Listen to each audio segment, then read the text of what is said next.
Few people now dispute that climate change is happening. Recent economic changes have altered society's playing field. Museums are finding themselves in a timely, popular position. They soak in a credibility and authenticity for which others strive. It's in exciting times like these we need museums to help us understand ourselves, our communities, the past and our environment. The Happy Museum project believes we have a real opportunity to imagine a positive future where we might consume less, be more mindful of our relationship with the natural environment, and create a kinder, gentler, but no less interesting world. The staff love the Happy Museum project. I think we'll feel more happier kind of coming to work. And I'll tell you what, it's the best February I've had ever, because February is such a glum month. You know, people are smiling, people are asking us how the project's going, people are incredibly engaged with the project. Surely that's made me feel a lot better. Yeah, good. I think in myself. To test the cadence of the Happy Museum proposition, we funded a number of UK museums to carry out work focusing on the well-being of staff and visitors, because we believe this is intrinsic to the sustainability of ourselves, our museums and the planet.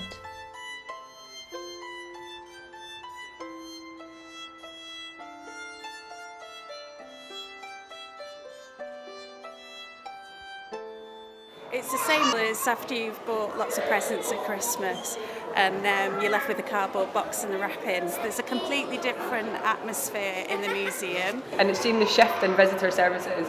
I think the fact that we've kind of made it clear that it's okay to be playful and it's okay to, step back and don't have to tell kids to be quiet. The ability to be able to get rid of the barriers and be able to just chat with people in a normal, natural way as possible.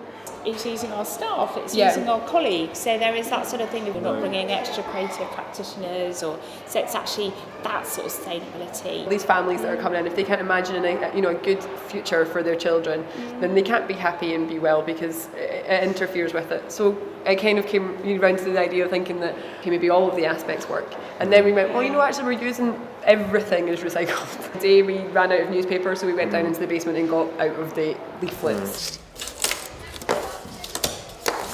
Welcome to the paper apothecary. How does it work, I wonder? How would I know exactly what you needed? The community's actually contributed these cultural prescriptions to the apothecary, and then other community members have benefited from that. So it's almost like we're just putting something in place, but we're not really involved. You bond with a member of the public straight away. Yeah. Because they've got that little prescription there. It'd be quite risky in a way, because they could be telling you things that they wouldn't really tell us as staff on a daily basis. So it's that kind of boundaries, it's going over that boundary. Sometimes they come in and you can tell that they haven't studied art, or they're not, they're not that frame set. But it's quite good to kind of push them out of their comfort zone and think, actually, I don't think that, I think this. And We are prioritising not only what people learn, but the quality of their experiences as a whole and its place in a world with finite resources. I think going on this idea of recycling and paper, a lot of it can be rubbish.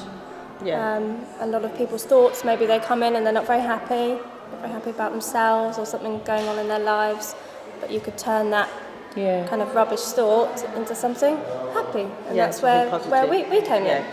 So it's very much linked within the... We are helping museums in their role as a connector, viewing people as collaborators and as citizens and stewards who nurture and pass on knowledge to friends and neighbours. Reciprocity and giving back to others promotes well-being for people of all ages.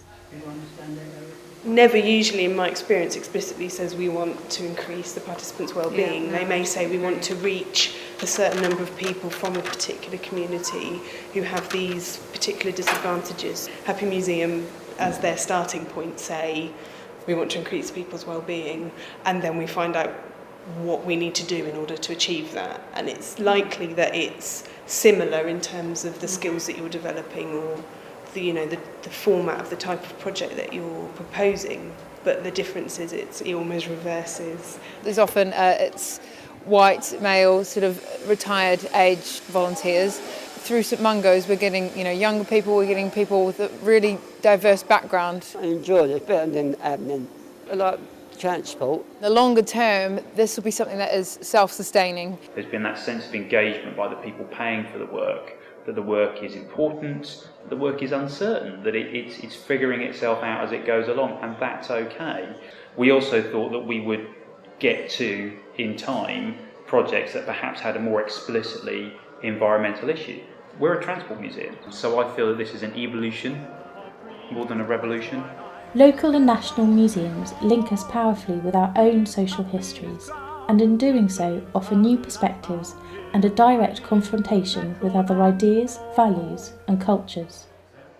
People sort of can connect up with the shortages with wartime rationing and with this sort of make, do and mend ethic, because I think people now identify how wasteful we've become, and now with the sort of the current economic situation. Some of the older generations, particularly those who, for example, lived through the 1940s and this kind of make, do and mend ethos that actually you live with what you can, they've got that aspect and that's part of their lives, but they perhaps don't use the same terminology and language that we use today.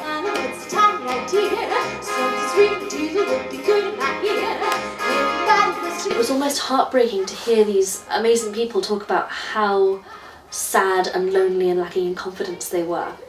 And actually some of the things that they've talked, and some of the ways in which we've talked to them and we've started to interact with them, have already made such a colossal difference. People are smiling. Under the floorboards of a house not far away, there was a man who'd absconded from the army. Military police would come, but he'd be underneath, hiding. You can meet our veterans, people with different conflict and wartime experiences, but it's still that informal setting. Was that the kind of the key? Yeah, but you'd be able to focus on it better in the lecture room. You let the children use their own minds, and I think it's very good. Recognising the power of the individual to make change, Happy Museum borrows from the transition movement, inspiring communities to self-organise. I was asked to do an energy audit for the museum, and that is something that I'm very happy to do for the local residents and businesses. Most people involved have been volunteers, and I think we've kind of lost count now. So this will be the introductory gallery really for all the local history, and it will tie in with all the other galleries, so that, for instance, our curtains, which are insulating curtains, so they're there as part of this project sort of attempt to be more environmentally sound, but also they're a William Morris print, so they're going to tie in with our arts and crafts gallery downstairs. It's picking up so many dimensions: transport, wood fuel, the rivers, growing food. We were one of the first commissions, and we started planning and thinking as soon as we'd heard about the funding, so it's at least 2 years. So it's quite an exciting moment. Museums encourage visitors to be psychologically present, with attention focused completely in the here and now and on aesthetic qualities of things. This is not only enjoyable in itself, but is associated with psychological benefits and well-being. This project is called Landscapes of the Mind. The idea is that we're focusing on the landscapes that are in the collection that we have housed here, and of the mind, in that the people who are the participants all have mental health problems. The idea is for each of the participants to put together responses to particular artworks from the Ingram collection. These trees shall be my books. We give up some of our control to the local community so they can put on a festival where they promote themselves, their own work, and we are hosting it as opposed to running it. And I think that's been quite a steep learning curve for the staff, because it's quite scary to give up that control sometimes. We've sort of said, this is what we're doing, come and see it. Whereas this time we're saying, we want this to happen, come and help us. And this, our life, exempt from public hunt, finds tongues in trees, books in the running brooks. Working with these artists is bringing new ideas to the Trust about how we can change how we do things. What does matter? What are we trying to measure, and how are we going to make sure that what we do as a museum and how we work with other community groups does last longer than a specific project, that we're building really strong relationships with different organisations. You get to meet the other museums and you have a lot of time at their events to really get to know each other. One of the real aims of our Happy Museum project is the same as yours. Yeah. that we might get visitors from all over London or all over the world, but the people that live next door weren't coming. Your local audience will be our local audience as well. Yeah. And we actually organised a reciprocal trip. So lots of our volunteers went to the Cinema Museum. That network and that community of practice and that encouragement by the central team and therefore by the funder, it allows us to work with some bright and brilliant people to get better at explaining the value of our work. I was sitting there thinking, this is really useful for the Happy Museum project, but it's actually really useful for everything else that we do at the museum. It is a different way of working. And it's all about being happy and about being fun, but that doesn't mean that they don't get the serious information. What we've been doing with the Happy Museum project is planting a cutting garden at the Garden Museum. So we have been questioning people's views on cut flowers and why they expect roses in February and why they expect flowers that are unseasonal at different points in the year. It does what it says on the tin. It's clear in its intention, in its name and throughout. And that clarity counts. We've now got a real sense of community. Yeah. Before, maybe not so much. There's always been not tension, but a bit of. Absolutely. Do you know what I mean? Like definitely. a bit of like, oh. It's a hierarchy as well, like the curators and the management team. But now it's much more. I feel much more together. What intrigues me after February the 24th, you know, will people just think, I'm just feeling a bit low today, I'll just gallop up and down these stairs. Just do it, because I did it before. We should make a point every day we come into work. This is the Museum of East Anglian Life, and this is where the Happy Museum project was born. It's a museum where we want to connect people with their landscape, with their cultural heritage, but also with other people. And it's a place where staff, volunteers, visitors can all come together with a shared interest in the place where they live and the knowledge that surrounds them.